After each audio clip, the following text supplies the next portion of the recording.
Hala, ako din, be. Ang pangit mo pa rin. Hala, grabe. Ikaw din. Amoy bulok na bagang pa rin yung hininga mo. Gusto kitang sakalin. Ay, hala, be. Tingnan mo yan, oh.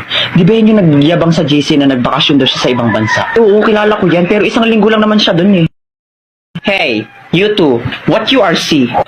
Ano daw?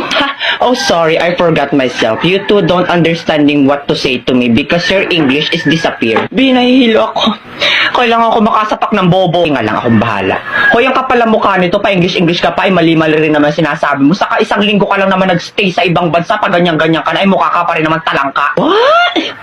Talengka? Talengka? Ay kung hampasin kaya kita ng talangka para matauhan ka. Well, it's nothing anymore my problem in mathematical equation that I don't understanding to say what you to me. You too dead hungry. Hoy, yung totoo, nag-a-addict ka ba o natukhang ka sa ibang bansa? Huh? Why is me going to be addict?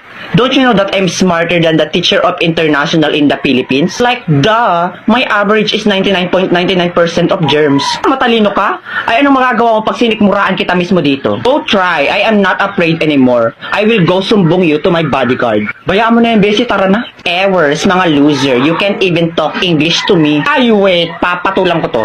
You little bulwak na inidoro, you're making me irritate to the functionality of my brain that can sampal you little bigger booger that the size of your booger is 200% kilometer per hour with bacteria. Now B, it's your turn. Let me be the one to finish these cockroaches. Yeah, period. Galing mo talaga.